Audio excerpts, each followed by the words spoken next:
morning. I am Scranton architect Richard Leonori, also currently a professor of architecture at Marywood University. And I am here welcoming back Glenna, author and fairly frequent visitor at this point in time, who has written about Jane Jacobs and Jane Jacobs' first city, which of course is Scranton. And so, Glenna, good morning Good morning. and welcome back. Well, thank you. I'm delighted to be here, as always. And you're getting pretty familiar with the place, I would think. I mean, you've made a number of trips. Well, I think my first trip was in 2008. Wow. So, Okay. and I think I've been here almost once a year and sometimes more. So Okay. I'm happy to be here and love Great. this city. Well, I'm glad that you love the city. That is very nice.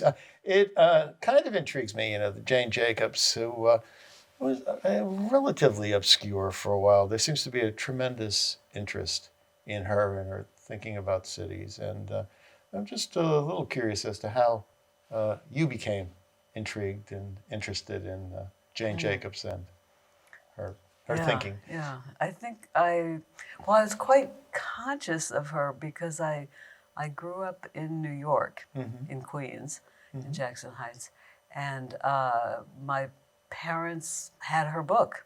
They were sociologists. They were interested in cities. They liked the funky aspects of cities. As did Jane. As did Jane. As did Jane, And they yeah. had the book in the house. So I didn't really know Jane's name. I just knew the book, which was an important book. Yeah. And I think it must have just seeped into my psyche. And Interesting. So Jane's book, The Life and Death of Great American Cities, that was 1961, I believe, Yes. that she wrote that. And so I think I had told you that in architecture school, that was on the taboo list. It was sort of a forbidden. Amazing, isn't it? Yes, amazing, because she challenged the orthodoxy of modern urban planning. And And- wasn't subtle about it. Not either. at all. No, not at all. So it was considered sort of dangerous that anybody would question single-use zoning or the dominance of modernism or the automobile. Which were all things that it was Absolutely. quite a blow to that. And her she wasn't subtle. She was a good writer. They belittled her for her lack of real credentials. They belittled her for being a woman. They belittled her for being from Scranton. Right? All of those things were used against her. I agree with you, and Yeah. it's unfortunate. And she was a tough lady, and I don't think those criticisms bothered her at all. She just kept going. Yeah. And when I did a number of children's books, and most of them were poetry and stuff, but I got to a point where I really wanted to do something that would make a difference to children, and it's a long story about how this developed, but I thought Jane Jacobs would be a great subject, a kind of role model for empowerment of young people. Great. So that I ended up doing a young adult, highly illustrated book about Jane, which ended up being read by as many adults as young people, if not more so. So then that's what got me to come here in 2008, and I got hooked. I got just enough information in 2008 for the young adult book, but then I got an invitation to speak at her the dedication, the laying of a plaque in dedication of her childhood home, which John Cowder had discovered and asked me to speak, and the rest is sort of history because I did extra research for that and just really fell in love with Scranton and it was an obsession for 10 more years and still continues. Well, the thing about Scranton is that there certainly are things unique about it, but there's also very clearly a universality to the place. And I think that was something that I've discovered. I mean, I've spent my entire life here. I probably didn't think that I would. And I've gone through phases of hating it and thinking it's provincial and holding me back and da da da. And I'm sure Jane did the same kind of thing, but Jane happened to be born at a time where she actually knew this town before the crash. And, I think Scranton probably peaked in the late 1920s. And she was coming of age at that point. She was a teenager to kind of witness that. I mean, some of the building boom here continued until 2930, something like that. And, the Masonic Temple and some of the great buildings. So Right. Scranton was still in a building mode. Yeah, right up until the Depression. Up until the Depression. Yeah. The Depression was a major Yeah. blow everywhere. Yeah. Yeah. But actually, in the 20s, the city had started to head downwards, which was unfortunate. But when she was born, it was the height. Yeah, Yeah, it the was height really of the booming. boom. She says 1905 to 1920, where its peak years. Peak oil production was 1917, with World War One, needing that to fuel the ships and all that.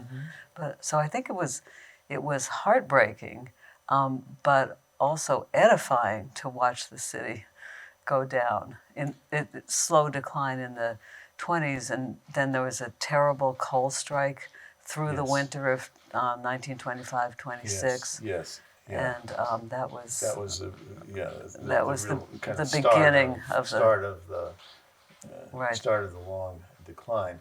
Yeah. Talking about the places that Jane lived, they certainly Scranton, New York City, and when she moved to Canada, the highways and modernism and the sort of urban renewal seemed to follow her. Yeah, It was like something on her back, Right. and she would find a place that she would love, and then it would become threatened, and somebody would want to tear it down, So, Yeah. But do you think Jane appreciated modernism at all, or was? Well, the sort of ironic thing is when she got to New York, she was working for various magazines and also for the War Department.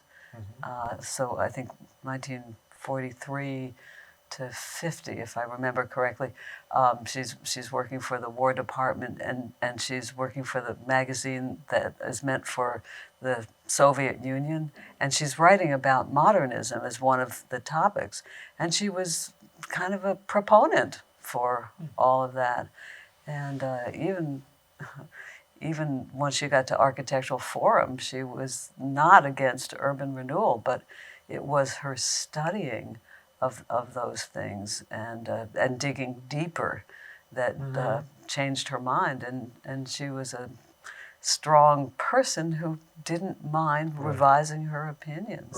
Right. So, Well, I think she saw the results, and Absolutely. and particularly that modernism, early post-war modernism, it actually sought a certain sterility. yes. At Which was the admired. barren plazas and Yeah. the uniform facades and the emptiness of the places. Yeah. They liked the sleek look.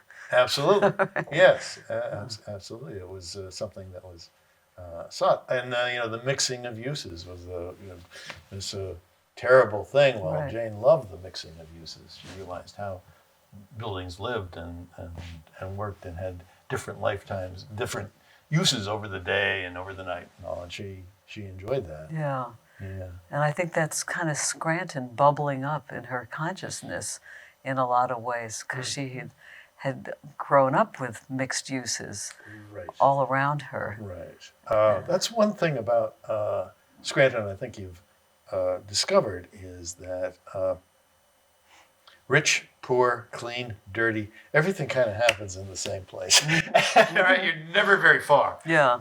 from anything. The little hovel down the alley was right behind the big brick mansion, and that's the way the Right. town was built, right? And so everybody Yeah. always knew everybody, and And you had a variety of experiences just Exactly. going about your daily life. In your small little block or two that you might Exactly. be in. Yeah. Yeah. You had diversity within a block. Yes. I love that.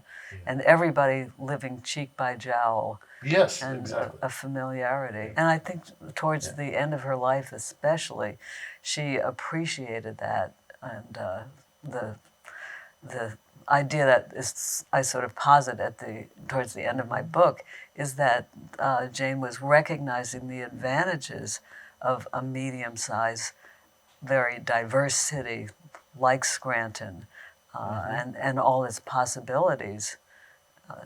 Great cities are wonderful because they have so many people, but medium-sized cities, you can form those relationships and, and still have a lot of possibilities and a relationship with your government, your neighborhood.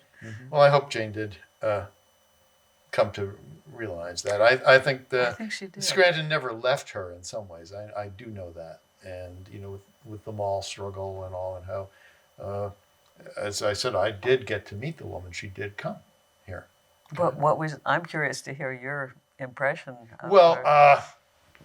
she was no glamour girl, I could tell you that much. She came in with these like big fuzzy boots that, I mean, all you could sort of see was her feet. She wasn't exactly a woman of high style. She was a bit of a character. Oh yeah. Yeah, she was. Was. That's how she presented herself. Yeah. And certainly, urban planning and highway building and even modernist architecture was really a man's world. Very, very much so. Yes. In Jane's era. Now, I mean, today the architecture classes are 50-50, if not even Right. more. But I mean, that certainly wasn't Jane's generation, and so No, she broke the ceiling there for sure. yeah.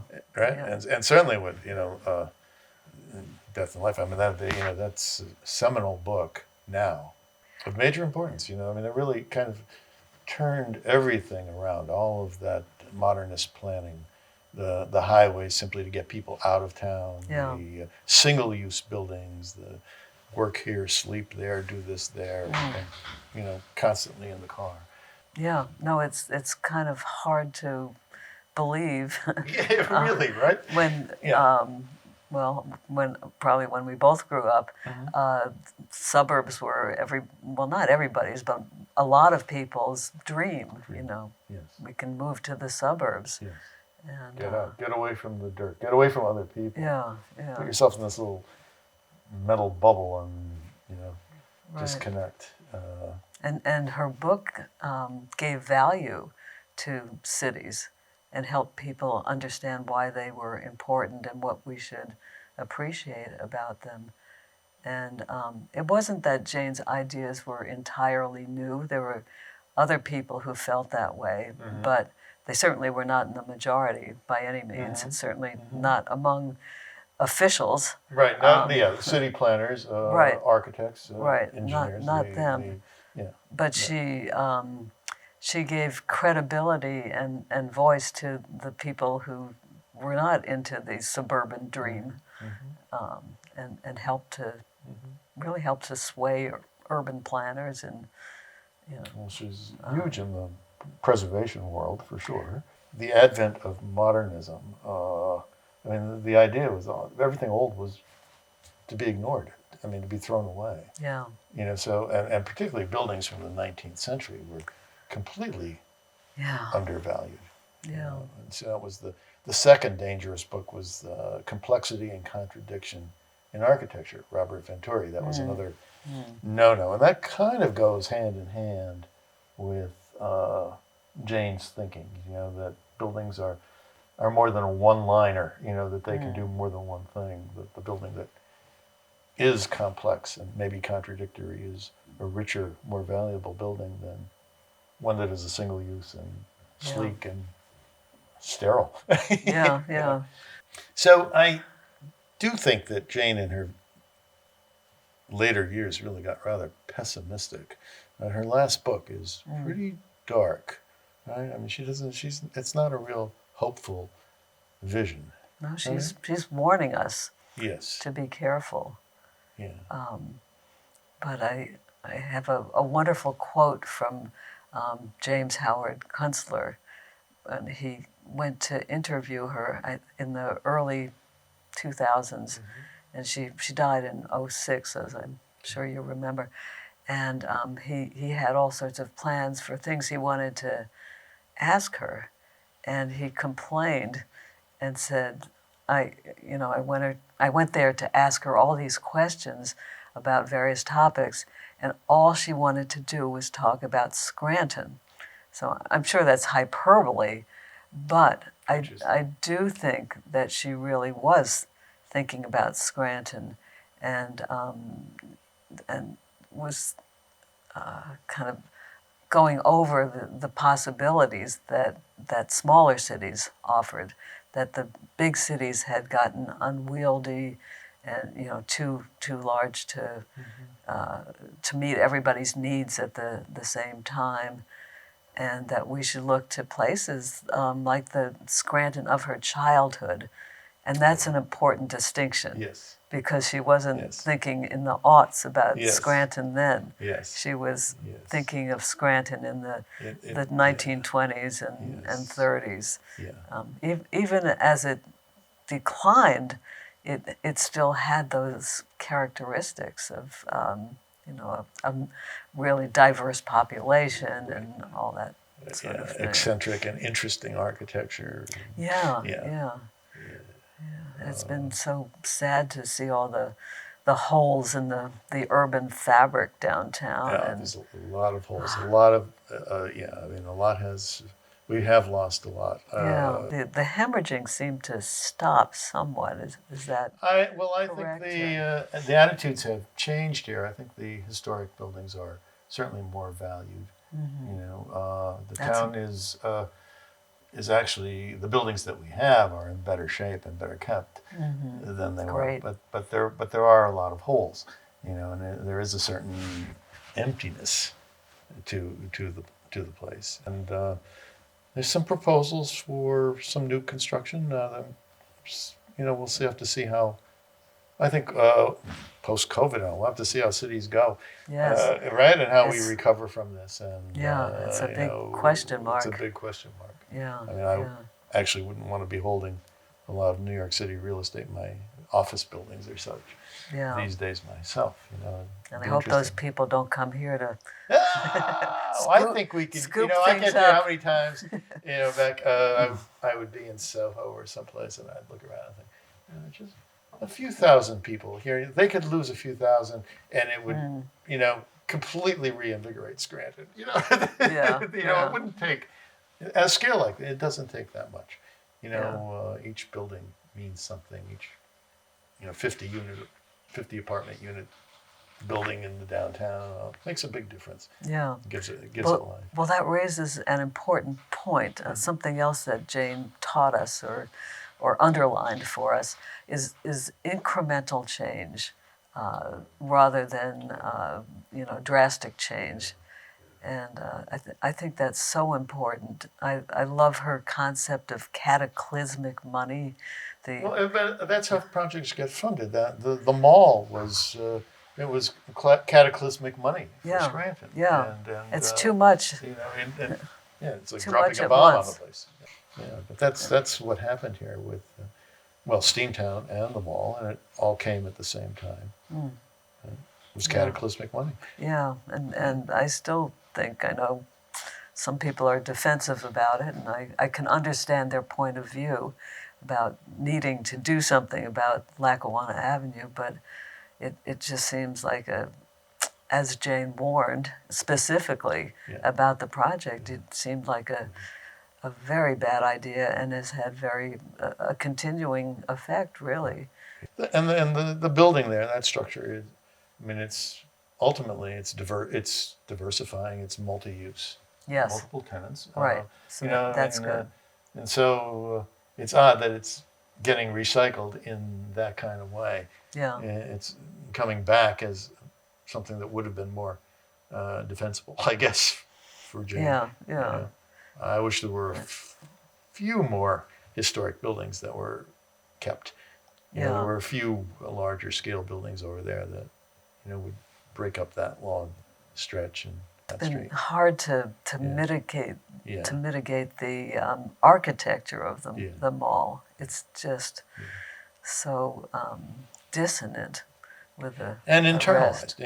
It looks inward Yes. as opposed to looking outward. Absolutely. Right? So, Yeah, but I guess it's a glimmer of hope that it's being repurposed and more buildings are being rehabbed and repurposed. Right, repurposed. Yeah. We do need some infill. I mean, it's a little, few too many holes here at this point in time. And so I'm on the HARB, which is the Historic Architecture Review Board, and we just approved demolition of the 1960s motel here because we do have faith that we're going to get something better. Okay, but that was part of urban renewal, and it's old enough now to be considered contributing, but we don't really see it as contributing. So well, not everything old is preferably preserved. but it has become harder to tear something down. Yeah, thank which goodness. is a good thing. Okay. Yeah. Every single great building in this town, except maybe the Masonic Temple, there was a proposal to demolish. There was a proposal to demolish City Hall. There was a proposal to demolish the courthouse. Oh, no. There was a proposal to demolish Central High School, which is now Lackawanna College. There was a proposal to demolish just about every landmark in this city. Sends Okay? shivers down my spine. Right. Yeah. I mean, those are treasures. Absolutely. Yeah. Irreplaceable. Yeah. And they are still the pieces that give this city identity and shape and form. Yes. So it is very important. It'd be like destroying an icon. Yeah. There are those key buildings, the Scranton Times building with its tower, the Lackawanna Station, the courthouse, City Hall. Key buildings that strong identity, give this place a lot of character. Do you get the sense that Scrantonians have been somewhat educated about these sorts of things? It's a different generation. Our parents, that the World War II generation. I mean, whatever they cleaned up Europe, and then they came over here and had to clean this up too. All those men with the crew cuts, they kept the lawns the same way. We're different. We're a different culture right now. I think different kind of place. I think people appreciate the old buildings more. Well, there's certainly, I guess, one of the things I had hoped with this book that I just did, the new one, Jane Jacobs' First City, is I hope that there'd be more of an interest in history and keeping that connection to history and what history can teach us, and that old buildings embody history. Yes. And I think we're at a point we're kind of losing Jane's and our parents' generation. Yes. I mean, it's almost gone now Yes. at this point. Yeah. And if people can understand the value of keeping that continuity, and Jane referred to it in her big book, in Death and Life, but also I think in her last book, and other books, she talks about losing the memory and even the memory of the memory, which throws us into a dark age. Yes. And if people can be inspired to care about history, and it's not irrelevant information, I think that's a good thing. So I agree 100%. that's one of the things I'm trying to get across in the new book. If you look at photographs of, let's say, Paris, from the 18th century, 19th century, from when Hitler, drove through the place, and you look at it today, it's still the same place. It's still there. Okay, if you look at pictures of American cities, Los Angeles, Dallas, they're unrecognizable. There's nothing left. There isn't a trace. Yeah. And certainly cities in the West, cities in the South. I mean, they're just towers and parking lots and sprawl. Yeah. Yeah. That's which Jane would have found appalling. yes, yes, yes, yeah. And that's what we have to fight in Scranton here is just parking lots and sprawl and emptiness. Is Yeah. if we aren't careful, if we don't protect Yeah, yeah. what we have left, for sure. Well, I'm heartened that more Scrantonians know who Jane Jacobs is. Yeah, And that's when I started in '08, yeah. I think you were the Maybe only so. one I met, and Nancy Visignani, and Yeah. A few a people handful. a handful of people from Yeah. the Architectural Heritage Association.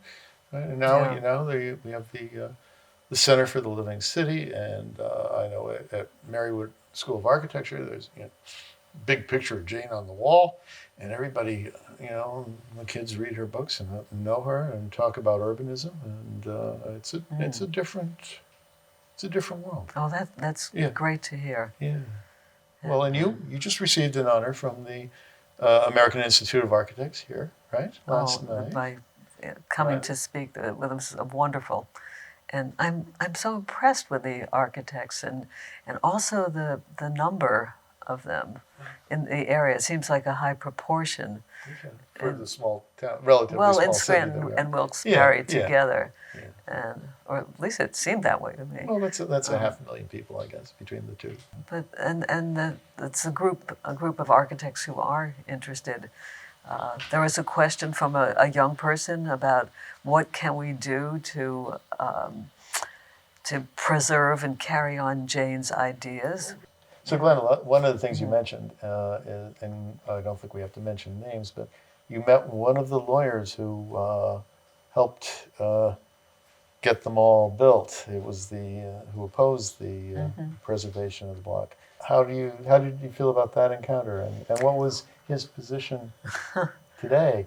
Well, he was an extremely nice man, I have to say, and people can be wonderful people and have different opinions, and Jane certainly tolerated and appreciated different opinions. I tried to kind of suss out whether he had any regrets. I wasn't clear that he did. I think he felt it was quite necessary at the time. He could kind of make a case, but it's a different point of view. So we have a basic ideological difference in a way, I would say. And someone who probably we were talking about cataclysmic versus Yes. incremental change. Yes. I think there was a really bad problem. He said that the buildings were structurally unsound on Lackawanna Avenue and needed to be torn down, and I'm not an engineer, but I question that. Yeah. You could Yeah, I would probably question that too. okay. Yeah. But I think it was a very big thing to Scranton, and I think maybe he did have an iota of regret about it. Well, Yeah. when you mentioned that, I remember having a conversation with a newspaper editor who said, I'm for this mall. I'm 57 some years old or something like this, and this town has just been getting worse and more decrepit all my lifetime, and I want it changed. Okay, and I can't wait for it to happen one building at a time. Ooh. Okay, Yeah. and so I think there was that sense of urgency, yeah. that this needed to turn around and become something else. Yeah, and. Yeah. From the crash, we mentioned the crash, but when you think, throughout the 30s, throughout the war, buildings had not been invested in for 25 years. By the time they start tearing them down, I mean, Yeah. things Yeah. were old and decrepit and decaying, and so I think in that context we can see, tear it down, put up something new. Yeah. Or that an open parking lot would be more useful than having that Yeah, old yeah. relic. Yeah. I guess you would know better than I do, but I wonder, were there were other proposals as far as design for a new this- building For this mall? For yes. Well, so Is this I am going to Is say this that. a Pandora's box? Oh my goodness. Well, no, what we ended up with is far superior to what was initially proposed. Really? Because Steamtown National Historic Site, the congressman who brought the money to town here, I mean, Steamtown and the mall came together. All right.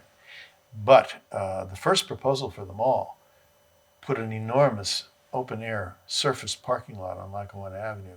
And the mall building, Yeah. like any suburban, basically sat out in the train yards of Steamtown. Yeah. Okay? So Well, there would have been, yeah. it would have been not unlike the Scranton Carbondale Highway and the huge mall, huge parking lot in front of the Vmont Mall. That's how Lackawanna Avenue would have been. There's Wow. absolutely no urbanism, there. absolutely no Yes. urbanism to it at all. Yeah. And it was the National Park Service that made the mall developers and work with Steamtown and the National Park to draw a line between what was the park and what was the mall. So the Yes. Park Service worked to, Yeah. to give the quality that is there, okay, because it would have been a lot worse. Well, now I It would have understand. been a lot worse. I can't argue with you there. Okay. But I guess I was thinking of, a different design for the facade of the mall on street front or something, something more open. So when you're So fighting against that the gets worst again case into, scenario. retailing of Yeah. that era in particular. Yeah. One door in, one door out, one door that you can control, everything internalized. The mall was designed to work almost like a cash register or something. There was this anchor and that anchor, and people would just go back and forth Yeah. and spend money and never leave. Oh, goodness. That was the driver. It never quite happened or worked that way. Yeah. I guess it was sort of at the end, constructed at the end of mall building. Yeah. It was really the very end. It was at the very Yeah. end. Things happen, usually a little later here. Yes, right? yes. Yeah. And there were, Roberta Gratz and J.J. There were people saying, this is not going to work. This mall is going to fail. The malls are dead. This is over. We got in at the tail end. And it's, it never really got a successful second anchor. It never successfully connected to the Globe store. There are certain things that happened, Yeah. that caused that never to really function. Never really functioned the way it was supposed to. Do you feel people have come around? Do they feel that there was something of a mistake and they're trying to correct it? That's a good question, and we're getting into generations now that younger people, they have no recollection of that whole struggle and what that was. So, and if you've only known Scranton with the mall, Right. Right. That's a good point. it was I always sort of saw it as kind of like a heart replacement or an artificial heart or something, that you would, rebuild in one piece this new commercial center. Right? Yeah. And I don't know where else something like that has happened. It's fairly unique, I think. Yeah. Right? Yeah, especially for a mall to be dead center. It couldn't be more central to the downtown. Yeah. Artificial heart, new heart. Yeah, that's exactly right. Oh. Yeah. Well, I'm hopeful for the new generation. This generation is, they are very concerned about water quality and temperature change and sustainability, and I think it's a good thing because they're going to have to deal with it. I agree. And I think that also lends hope to the appreciation for smaller, medium-sized cities. I do too. And because I think I do too. this comes back to community, Yes. how to foster community, how to have communication between different groups. And I just have to mention Jane's wonderful appreciation for what she called the great mosaic Oh, yes. rather than the melting pot. Yes.